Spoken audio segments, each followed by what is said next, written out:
Welcome everyone, and we have an hour together, and thank you for joining us as always. And I think maybe a good place to start is to talk about markets, because I think there's been a little bit of a rally in risky assets recently. And in fact, the video that's going to go out this Saturday is talking about exactly that, and maybe why we should be a bit cautious about piling into this rally. I don't think this is 2021 all over again, put it that way. But if we do look at markets at the moment, in fact, why don't we do that now? And let me just pull up the trackers. So I'll just maximize that. So these are the trackers which are available to our members. So if you become a PensionCraft member, you get access to all of these. So you can look at cross-asset returns, and you can look at risk return plots. But now let's just quickly start off with the indices to see where we are. Now, if we look over the last month or so, there's just been an incredible rally. For example, if you look at Tesla, it's up 77% over the last month, which is pretty shocking. It's huge. And a lot of these stocks like Apple, Amazon, which were pretty beaten up, Nvidia 45% up, they've bounced back hugely. So it's as if we are reliving what happened in 2021. However, personally, I think it's probably premature to say that we're going back to where we were even 6 months ago, because with interest rates above 5% for the policy rate from the Fed, which is probably where we're headed after the really strong payrolls numbers, it's unlikely that we're going to go back to the period when growth was just incredible. So growth as a style of investing was incredible. So I think I'd probably fade that rally. The other thing I'd say is that we've got a new thing. So the video we've just launched this week was about income investing, high income investing. So what we've done is try to use this heat map concept where you've got the size of these blocks tells you the size of a fund in this case, rather than the size of a stock, its market cap. This tells you the assets under management for each different fund, but it's shaded according to the income which those funds generate. So you can see at the moment, UK large cap equity is mostly green. So those are kind of low return, low dividend returns. I've also thresholded based on the size. I've set a threshold based on the size of the fund. So there is a minimum size, and also that the yield should be in excess of 3%, the dividend yield. If we look at emerging market equity, though, you can see that there you've got some funds which have actually a pretty good dividend. This Dow Jones one, for example, Emerging Market Select Dividend Fund, SEDY, not much short of 9% right now. So, the places which are red are the ones that generate high yield. If we look at funds in the UK rather than ETFs, you can also see these blocks of red where we look at emerging market bonds. So these are bond funds. And for these, you're generating yields of 5% or more. But of course, there you're taking sovereign default risk, which is not inconsiderable when you think about emerging markets. So with all of these high income allocations, you should always be thinking, what's my risk and is my compensation sufficient for that level of risk? Anyway, I think these are kind of quite useful for our members. So, I mean, that's why I made them. And it also has US ETFs. So this shows the largest US ETFs, which of course are very large indeed. And you can see the ones which have the highest income. So JEPI, for example, sells upside calls on on big US indices. I think it's the S&P for this one. And that way it turns the upside into income. If markets shoot upwards, you miss out on the upside, but you monetize that volatility from selling upside options. And the more volatile the market, the bigger the premium for the options you're selling on the upside. So if you think markets are trending sideways or downwards, these are great ways of generating income. But that's why the dividend's so high on that one. But you can see this map could be quite useful if you're just at a glance trying to work out, okay, which asset classes are generating high income right now. And you can drill into the individual funds, and that should be the starting point for your research, not the end point, the starting point, because then you can look at the risks and you can look at the alternatives. Anyway, I just thought that I'd share that because I think it's pretty cool. And that's now available to our members. So if you are a member, try it out.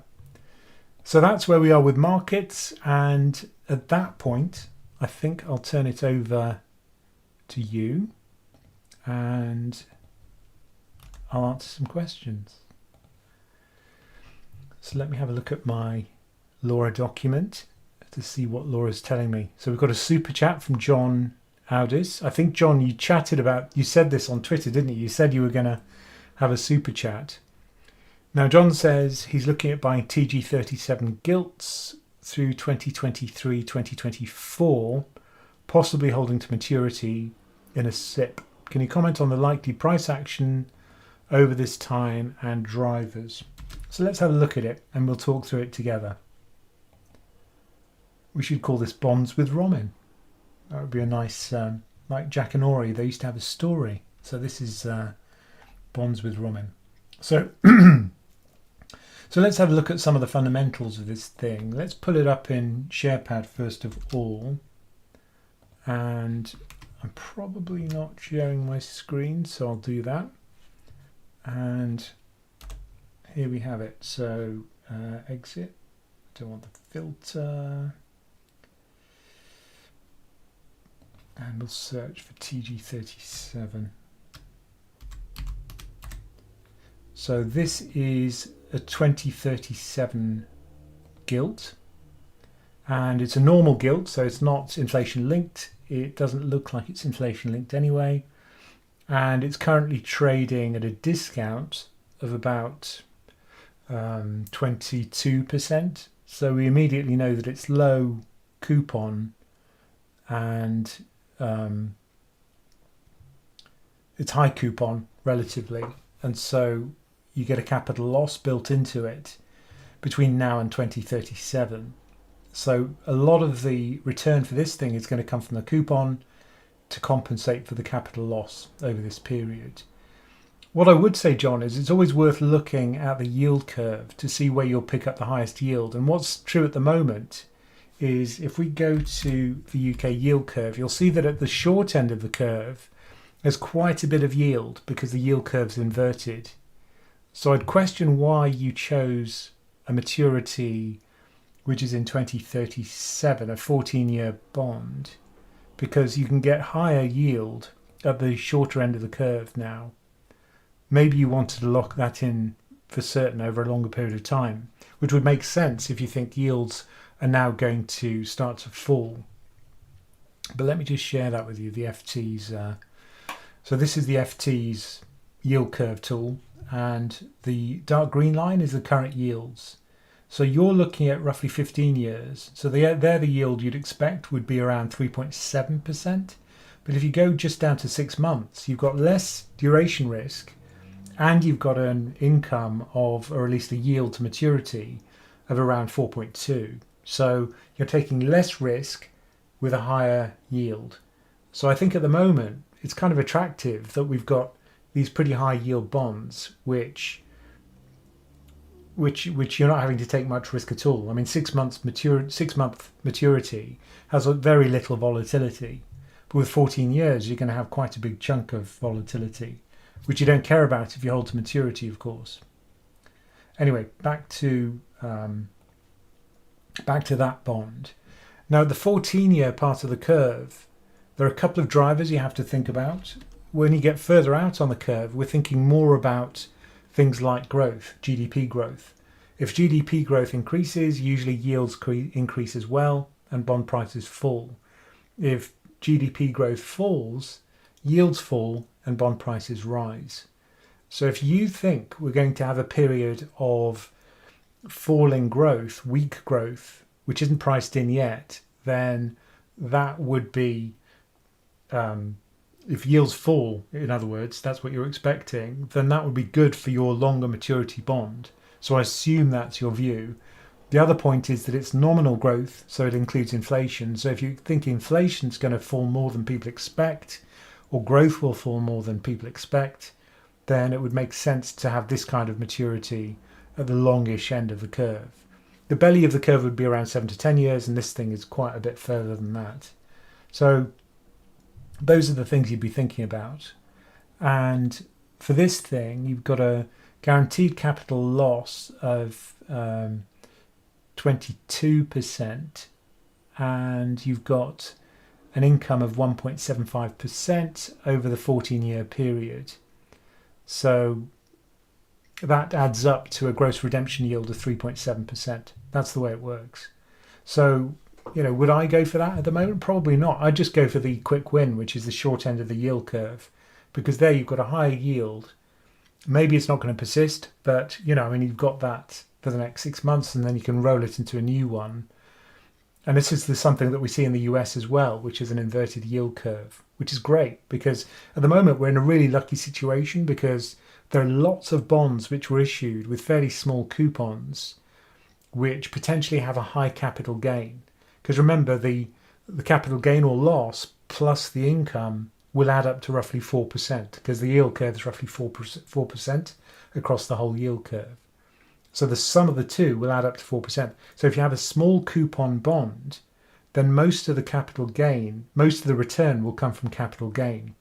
And if you're holding it outside an ISA or a SIPP, then you're not charged capital gain on UK gilts if you're a UK investor.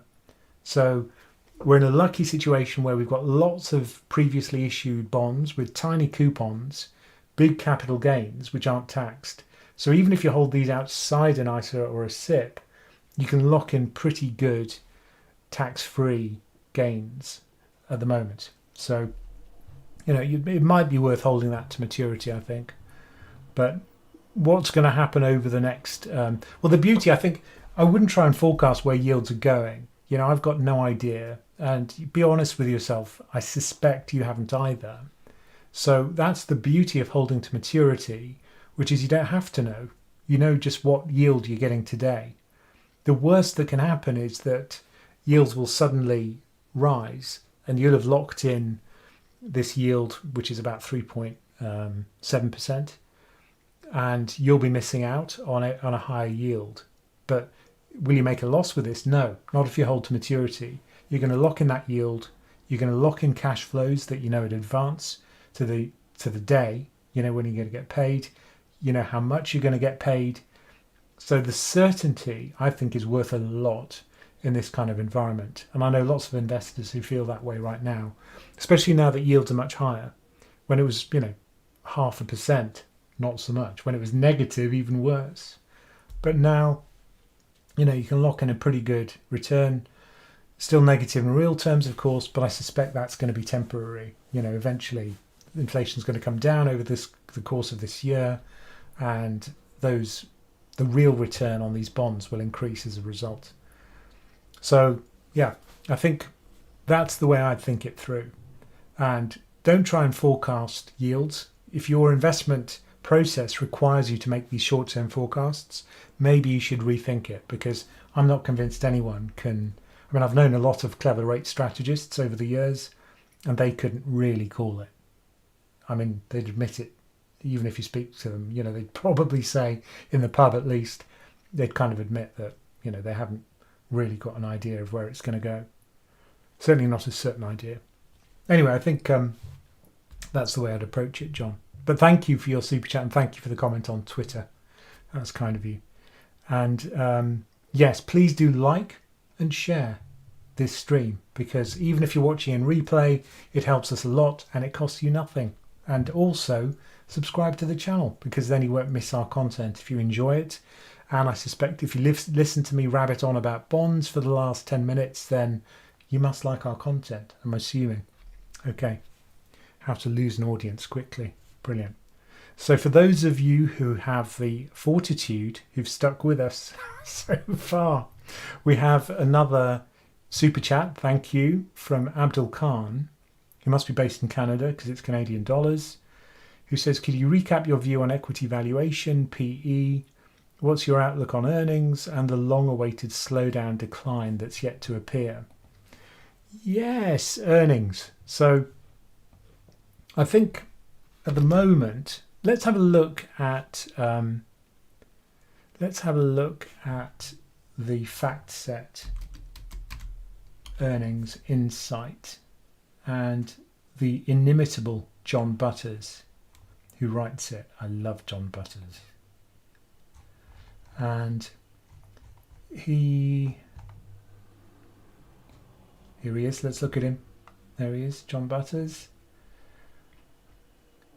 And it's kind of interesting if you look at the forecasts and how they've been downgraded over the course of the last few months. So you can see the bottom-up forecast for the full year in 2023 for this year. Now, if we look at the forecast in, let me make this a bit bigger so I can see it. At the end of 2022, it was for $253 of earnings for the S&P. Now it's gone all the way down to, well, it's below $250. So a pretty significant downgrade, less than 10%, but still pretty large. And so there is a bit of a downgrade in earnings expectations for the course of this year. And, you know, it's not catastrophic. It's still not huge. But any kind of negative earnings growth is unusual. That's the thing to remember. And if you look at the earnings surprise, there's been a lot of disappointment. And here are some stocks which have disappointed. And you can see a lot of tech stocks are there, where we've had a lot of earnings surprises on the downside. Some on the upside, of course, but pretty shocking ones on the downside. And a lot of those tech companies were the ones that surprised on the downside. And if you look across sectors, now we won't do that. We'll look across time again. There is a graph which shows you the earnings forecast over time. Here we go. So this is the 2023 earnings forecast. That's the upper line. And this is the 2022 forecast. And you can see that, oh sorry, this is now 23 and 24. So that's 24, that's 23. Both of them have been going down pretty much since May of last year. And as I say, you know, they haven't shown any signs of inflecting upwards yet, which would be at least a positive. So make no mistake, this is dragging equity down. There's no question. This is not a positive. And the fact that it's still trending downwards, again, is worrying. So far, we're now into Q4 earnings for 2022. Almost everything, almost all the big moves in the markets, more than 10% up or down, have been to the upside. And that's been because of this huge flight to shite rally, where all of the junk which sold off in 2022, all the profitless tech, all of that stuff has been rallying like crazy. This should be sobering for those people that have piled into that rally, because the fact that those stocks are still loss-making should worry people, because that's going to be a dent to sentiment. And at the moment, those stocks, the profitless stocks, are only buoyed by sentiment and growth expectations. And if we do get a soft period of growth with higher interest rates, it's going to look bad for that style of investing. So this is one of the reasons why I'm still fading that rally. But in terms of equity valuations, if we look at PensionCraft again and have a look at the trackers, and we look at the valuation for the S&P, that's really increased again quite sharply, as you'd expect, because what we've seen is this huge rally for the S&P as well. So as of last night, the S&P was at 41.18, and that's only 2% short of the 5-year average price to earnings ratio. And this is based on 12-month ahead earnings of $227. So it's no longer the case that markets are cheap. They're not. This is just the 5-year average. This is just fair pricing based on the last 5 euphoric years. Even if we compare with the last 10 years, which are also euphoric, it's now looking expensive. So we're 6% above that. That's 6% below where we ended up yesterday, the 10-year average multiple. And then if we go to the long-term average, we're now 17%. That's 17% below yesterday's close. So I'd say that's fair value, that 3407 on the S&P. So, not cheap. And if you factor in interest rates, then even then you can see that the US is looking pretty expensive. That's what the excess Cape yield tells you. It gives you a real yield adjusted valuation measure so that it accommodates the fact that when interest rates are low, people push up valuations on stocks. But now that real interest rates have shot up, equities have shot up as well, unfortunately. So that's making these look expensive. Expensive on this graph is down. So we're almost at the 70th percentile of expensiveness. Stocks have been cheaper than they are now by this measure 65% of the time. And if we look at Shiller Cape, which doesn't adjust for the real interest rate, then we're kind of on the 94th percentile. So yeah, not cheap at all. But if you do adjust for interest rates, yeah, even then it's looking expensive. So US certainly is looking pretty expensive.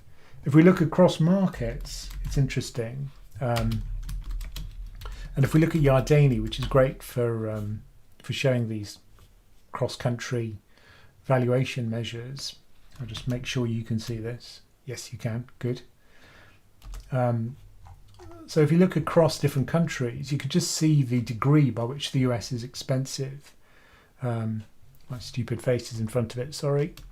I'll move my face here. There we go. So you can see that the US is at a multiple of not much less than 18.5. Compare that with Europe, that's 13, emerging markets 12, UK only 10, right? So immediately you can see that the problem that the US faces for forward-looking returns is that it's so much more expensive than elsewhere. And that usually makes it a lost decade for people who only invest in the US. So I'd say if you are allocating your portfolio, be very cautious about putting everything into the US. I speak to quite a few people who say, look, all I've got is this S&P 500 tracker. It's really cheap, which is great. It's cheap. But global diversification is probably a good idea, particularly at the moment when you've got this huge gap between US expensiveness and elsewhere. So yeah, there are places which are cheap, but the US isn't one of them. And, I think that's going to be a problem for the US. Where is cheap? Well, the UK is cheap still. And I guess, Canada's relatively cheap. And in Europe, Germany's reasonably cheap, but it usually trades at a discount anyway. So does the UK. Japan, yeah, cheapish. But yeah, there are regions where there is value to be found, and small caps in America are still quite cheap, which is interesting. And I bought some of those in my fund portfolio, and that has gone up a bit. So yeah, that would be my take on the decline that's yet to appear. Well, we have had a sell-off, obviously. Markets have fallen, but I think this rally is a little bit premature, and I think there's going to be headwinds ahead with the earnings season.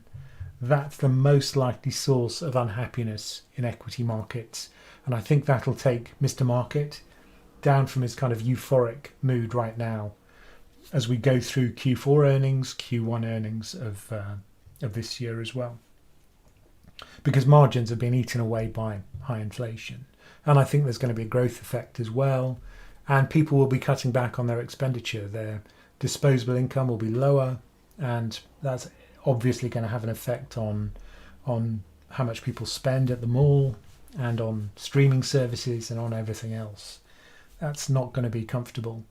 And that's going to have a lagged effect. So it'll take a while for that to work through earnings and margins. So we're only just starting to see that, I think. Yeah. Okay, so back to your questions. And where were we? Yes. So don't forget to like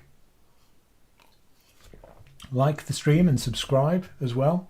And share it with your friends. It would help us a lot if you did. And I've got the wrong screen open. There we go.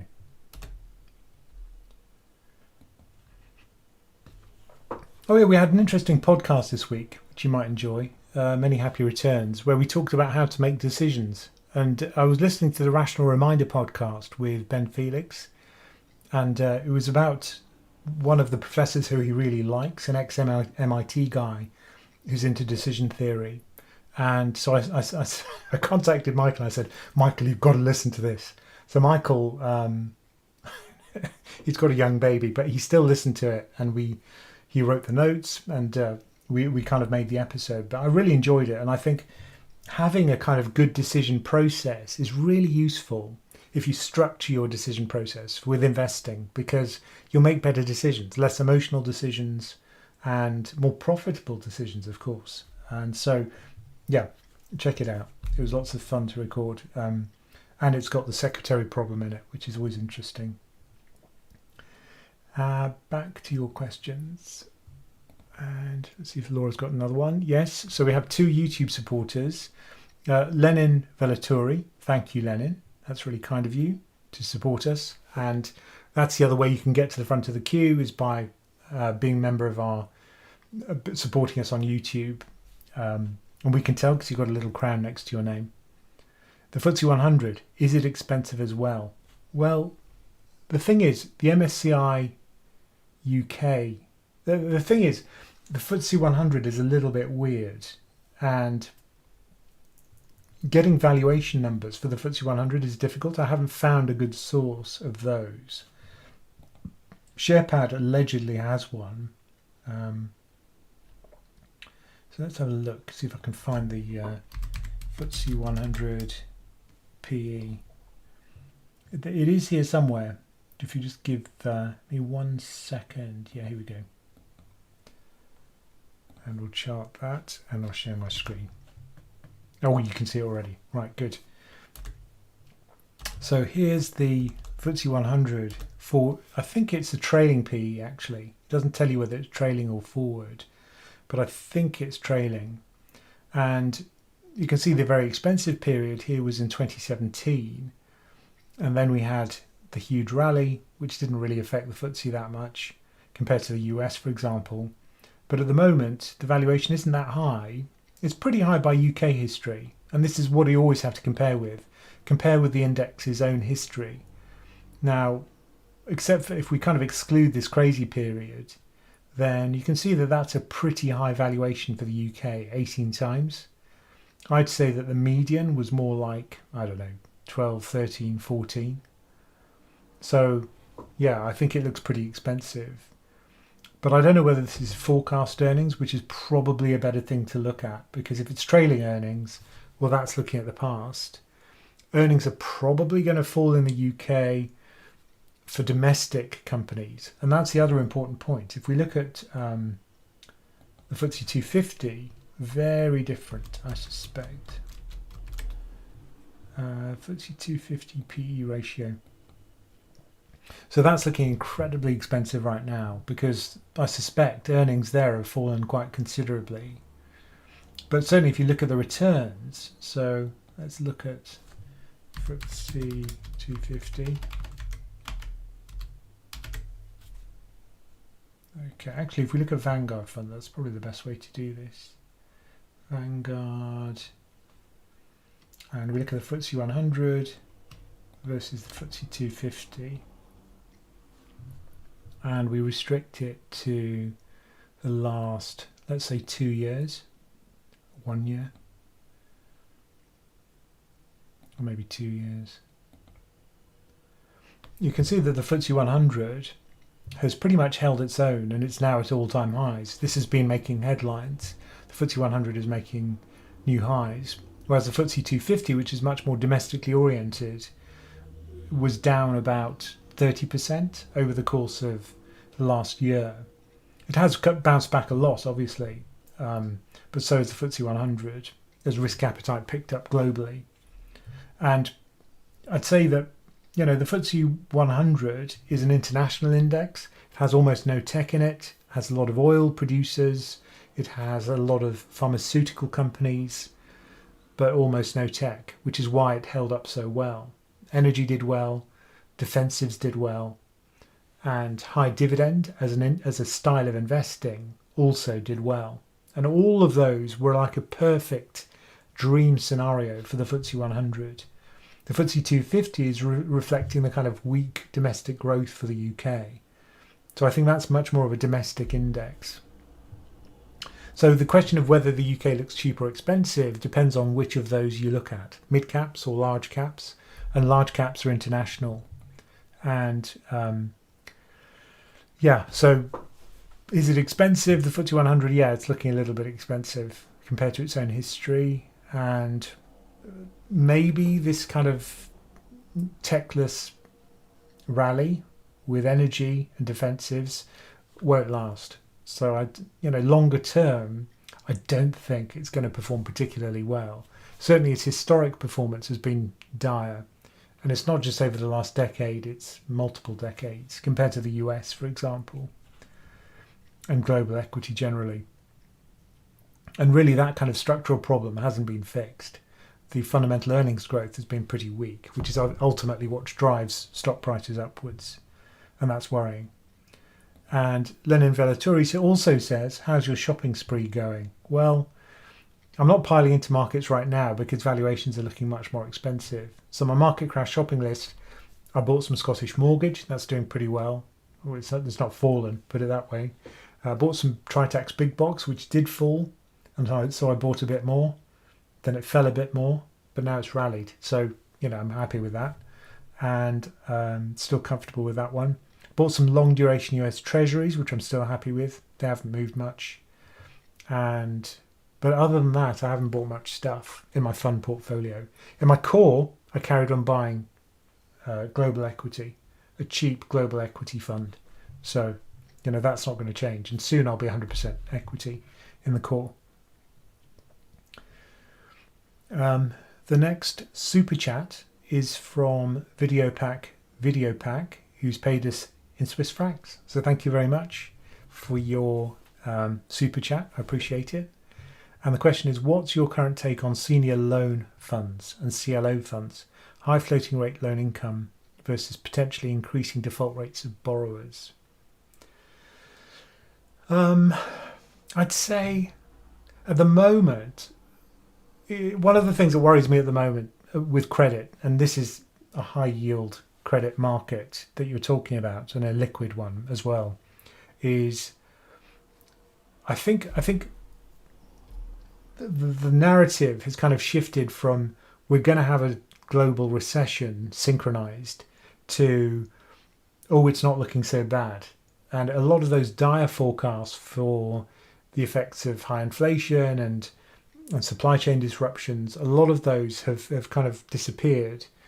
Still weak growth, not great growth, but China has stopped its zero COVID policy, which is going to be good for their growth. That's going to have ripple effects throughout all of its trade partners and throughout the Eastern bloc of economies, which will be a positive. And remember, that's also a source of demand for countries like Germany, which exports a lot of its cars to China now. So I think there's a lot more optimism than there was even a few months ago when it comes to growth. Now, when it comes to defaults, it's interesting because there's very little priced into credit spreads at the moment in terms of default rates. So credit markets are effectively telling us that it's not going to be too bad. There's not going to be a big pickup in defaults. The spreads aren't huge, so everything's going to be fine. Whereas if you look at surveys of credit from banks, banks are getting cautious. And when they put their own money on the line with loans, they're really going to show you what they think, because they're not going to risk the stability and profitability of their banks, of their company, taking too much risk. So the fact that banks are tightening up on their loan standards and tightening policy tells me that they think there's a storm coming. Maybe they're wrong, but it's very much at odds with what we see in the CLO market and also in the floating rate loan income instruments, which are packaged inside those collateralized loan obligations. So I think there's a little bit too much of complacency in the credit markets right now, in equity too. And that's what I'll be talking about in my video on Saturday. But yeah, I'd probably avoid that. The liquidity situation as well probably doesn't help. I wonder if we've got any CLO ETFs that I could look at. There was one, collateralized loan. It's possible. No. Okay, so I can't find one. But yeah, that would be that would be something that I'd probably avoid right now. Anyway, so let's move on to Lennon, who's got another question. Global equity. Do we have synthetic ones? I guess you mean synthetic ETFs that give you exposure to it. Let's have a look. And let's have a look on just ETF. Again, share. So this is a great website. So you can, if you're in Europe, it's a good way to find. It's a good way to find funds which give you exposure to a particular thing. So if we go for world, and I think there's a synthetic option here. Replication method, swap based. Here we go. So here they are, and we'll sort by expense ratio. So these are all, according to them, swap based. So all of these are synthetic funds. This one's pretty chunky, the Invesco one. Now that's MSCI World, so it's just developed markets, it's not emerging markets. So is that one. There's a kind of luxury sub index here, and energy, financials, healthcare, industrials, all the rest is kind of sectory stuff. Here's another one, which is quite cheap, 0.3%. Not as cheap as that one, 0.19, but a reasonably cheap fund, but absolutely tiny, only 4 million in assets under management. One from oh no, that's just energy. This one is global, well, it's developed, and that's 20 million, still quite small, but the fee there is 0.38, and I probably wouldn't keep looking beyond 0.2. So yeah, the answer to your question is yes, and this one looks pretty cheap, the Invesco one. So that's the way I'd search. Brilliant. So don't forget to like and share, and we have 20 minutes left, 22 minutes. I'm going to have a swig of my unidentified drink. And what else do we have? We'll go back to the YouTube questions, because we've exhausted our super chats, and we've exhausted our member questions.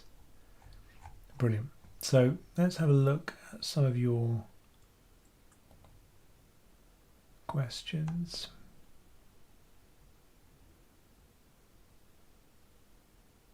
Oh, interesting question.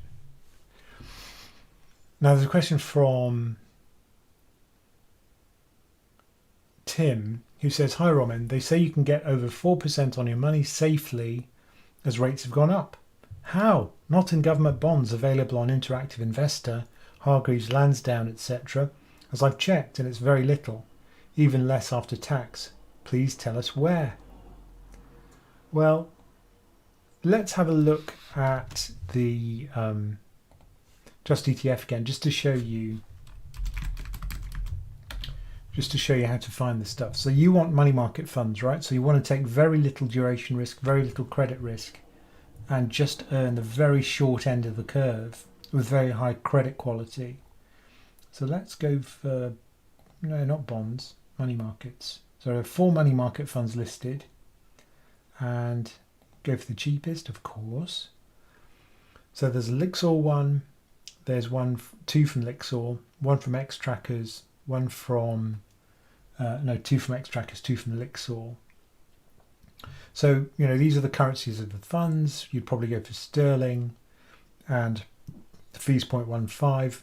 Here's one which I've actually got in my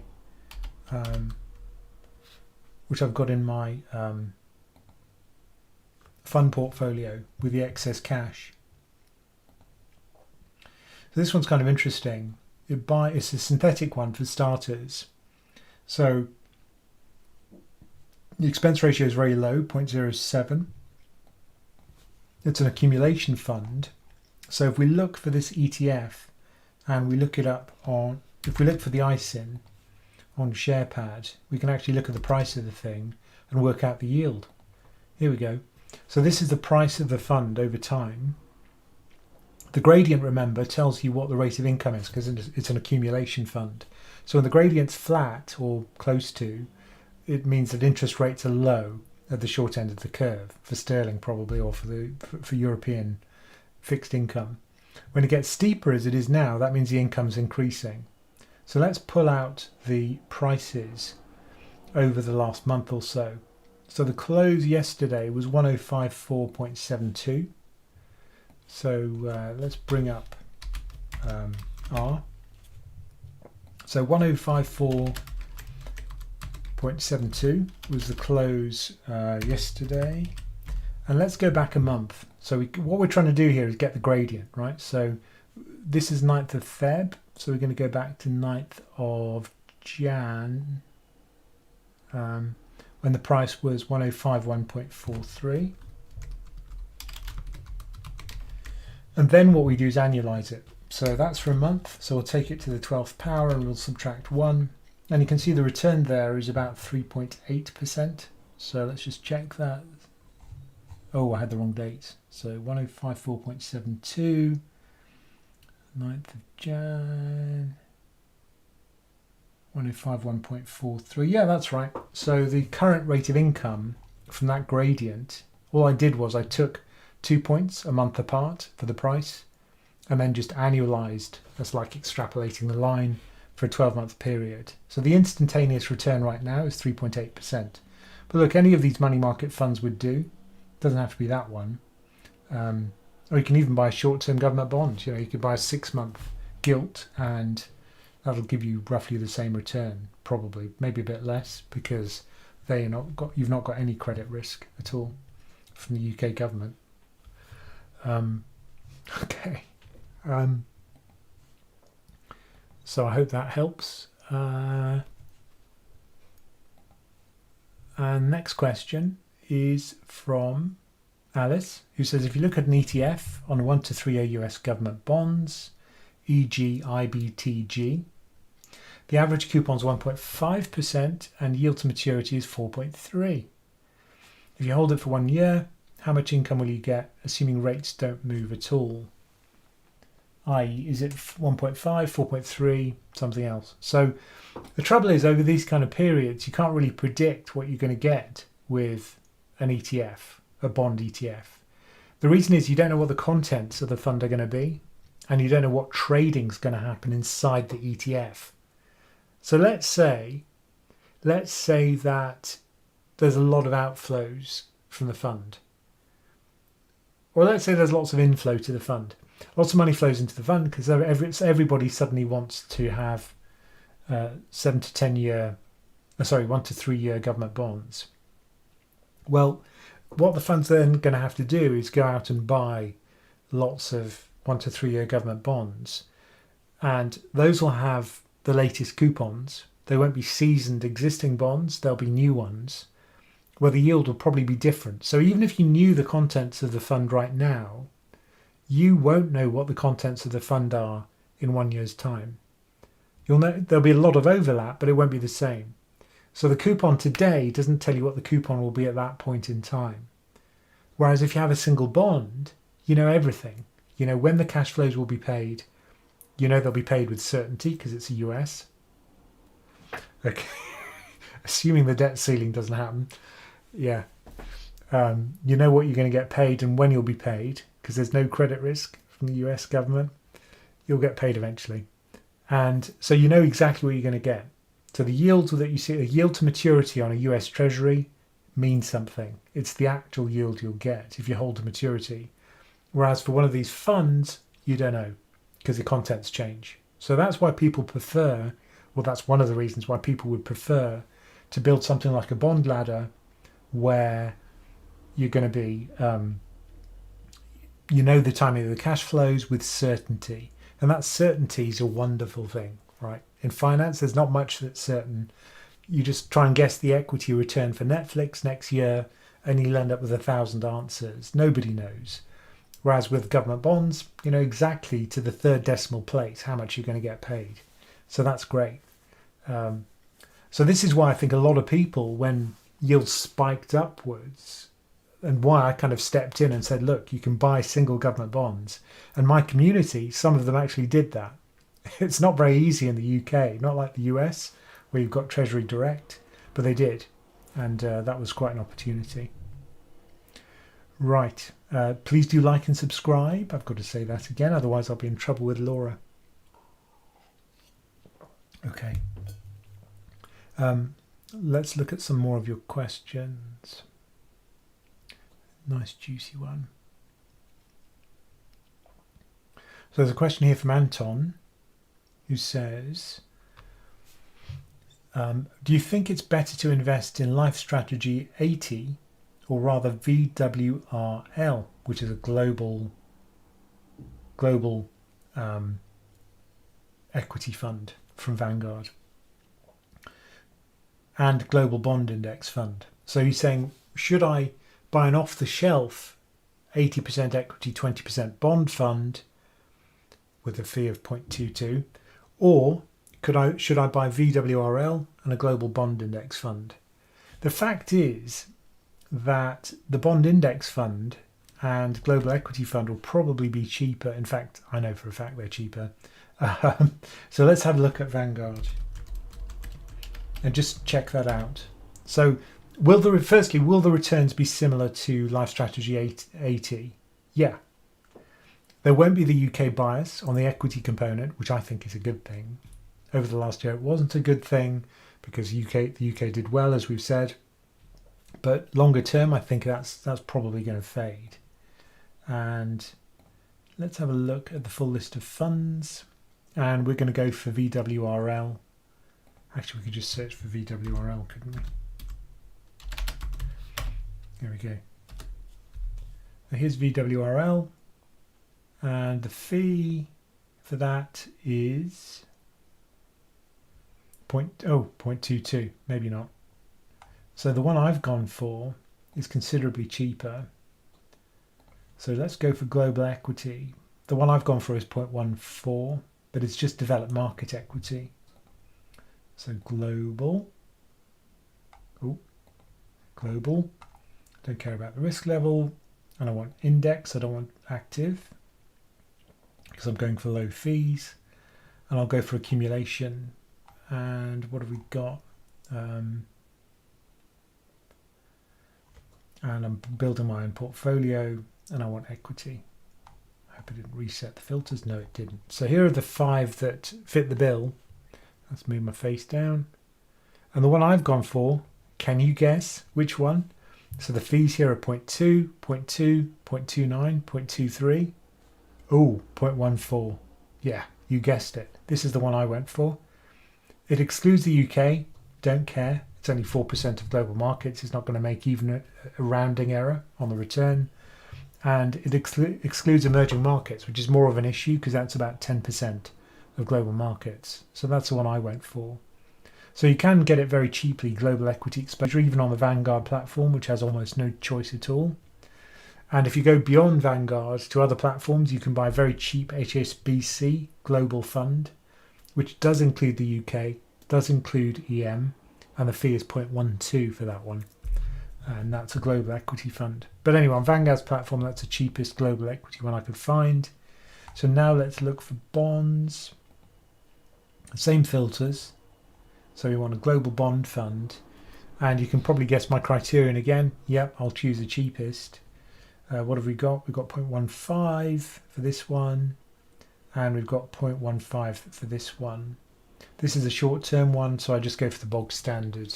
Because I'm happy to have a bit more duration now that yields are much higher. So I think another yield catastrophe is unlikely from where we are now. So yeah, I think that's probably what I go for. So altogether, the fees are going to be around 0.15, 0.14, considerably less than the 0.22 for Life Strategy 80.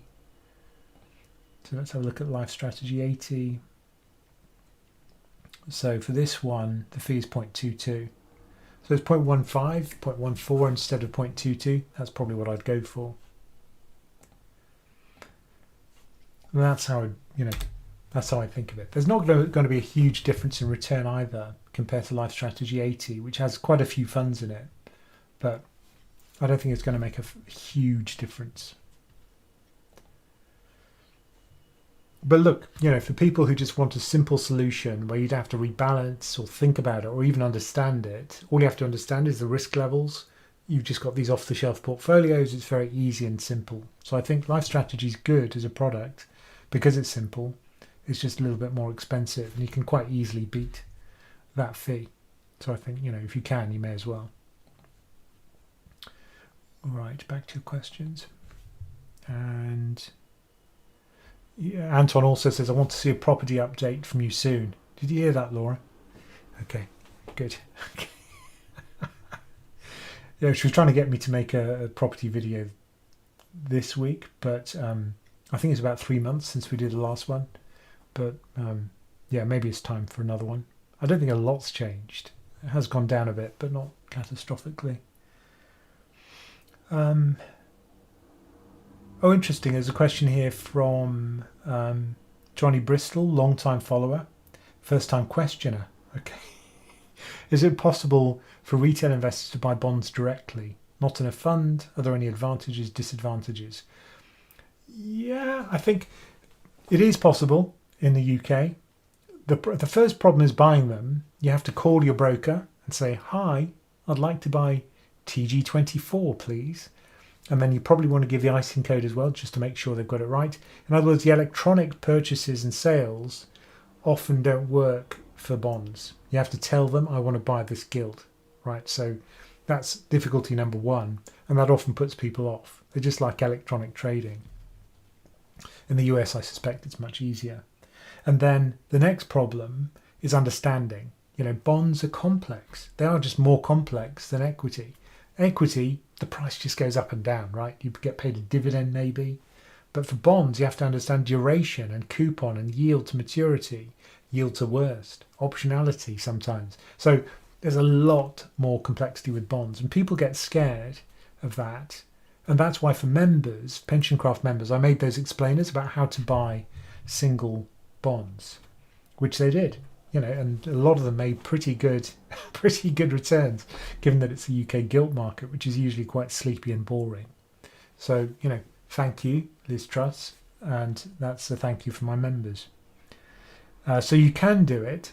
It's just conceptually difficult.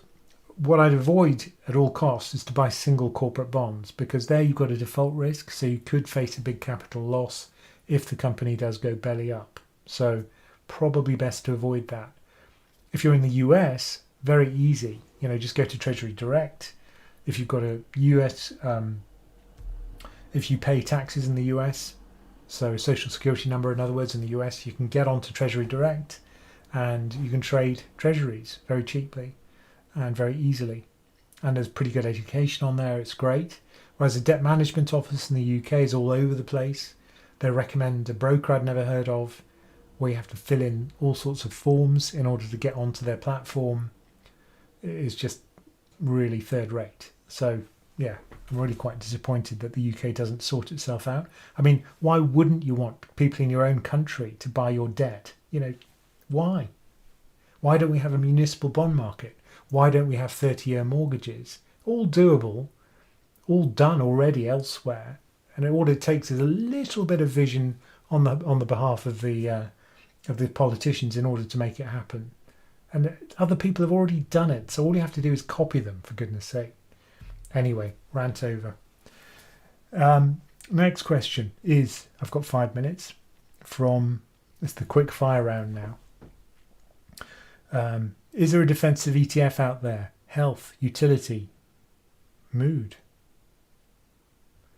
And this is from All at Sea, Declan. There are lots, actually. I mean, you can get single sectors, and you mentioned some of them. Health, care, utility. They do exist, and you can buy them in the UK. So yeah, it's possible and doable and easy to do. You know, just look on Just ETF for those sectors, and you'll find the funds. Very easy. And yeah, but also those money market funds that we just saw, right? That doesn't get much more defensive than that. And you're getting a yield of, what was it, 3.82% right now, which would have been unthinkable just a year ago. So yeah, money market funds are the safest, and then you'll get the kind of defensive bond portfolios, kind of short duration, and then you've got slightly longer duration government bonds, then you've got maybe investment grade credit, then you've got defensive equity maybe next, and that's the kind of continuum of risk, if you like, roughly, over the course of 1 minute. And we've got 4 minutes left. So who's next? Hamza Agir says, I'm from Turkey, and we had a tremendous earthquake here. Yes, I've heard about it in the news, and I'm really sorry about that. Pray and help for Turkey and Syria, please. Yeah, so sorry to hear about that. That's shocking. I mean, I've lived through earthquakes myself because I lived in California for a while. And as a very young boy, I lived in Iran. So, I know what an earthquake feels like, how terrifying it can be when the earth moves. I mean, it's just like, I had nightmares about it for years afterwards. When I was in a pretty big quake in the US in the 80s. And that was, the Whittier fault, I think, is the one that gave way. But it was terrifying. And I still remember to this day, I was sitting in the car with my dad. We did what you're not supposed to do, which is run outside, and we were sitting in the car, and I thought it was an aftershock, but in fact it was my dad trembling. And that memory always stays with me. He wasn't a scaredy cat guy, he was a brave guy, but he was terrified of that, and I was terrified too. And I still remember him waking me up, shaking me to get me out of bed and into the car. It was terrifying. So anyway, I just hope you're safe, Hamza, and yeah, you definitely have my prayers. So, next question is from, Dilip Varsani. Should you have the colours the other way around? High yield showing up green and lower in red. Yeah, maybe. I'm colourblind. I'm red-green colourblind. So you're asking the wrong person, Dilip. I did okay that with Laura, though, so let's blame her. Excellent. She won't hear this for another minute. I'll hear a scream from downstairs. Brilliant. Actually, the dog says QYLD, QYLP is now listed on the London Exchange. Yes! Oh, is that true? Oh, that's awesome. QYLD. Oh, you made me a happy bunny. Is it? Oh, it's not listed in SharePad yet, but I'll take your word for it. That's awesome. Oh, I'm so happy. Oh, that's brilliant. So for those who don't know, we did mention it earlier, but the idea behind QYLD is that it takes the NASDAQ and it sells upside calls and turns it into high income. So in other words, you can monetize the upside. If you don't believe that the NASDAQ's got a lot of upside, which I kind of don't at the moment, then you can buy NASDAQ downside. Doesn't sound great, does it? But you keep the downside, but then you turn the upside into income, and you get chunky income with this stuff. It's like 9%, because the more volatile the NASDAQ gets, the more the premiums are worth for the options, and the bigger the income you get. So sideways markets, slightly downward markets, these yield enhancement strategies, selling the upside via options, is a really nice way to generate income. So I'm very excited. I can't find it though. Are you sure about that? I have to check that now. But I'm very excited if you're right. Actually, the dog. Thank you for that. You cheered up an old man. Anyway, thank you all for joining us. It's 8 o'clock now. And thank you for joining us. Please do like and share. Please do watch our video on Saturday. Please do subscribe to our channel. And thank you for watching our content. Thank you for joining us and spending this hour with us. And I look forward to speaking to you again soon. So take care, everyone, and good luck with your portfolios.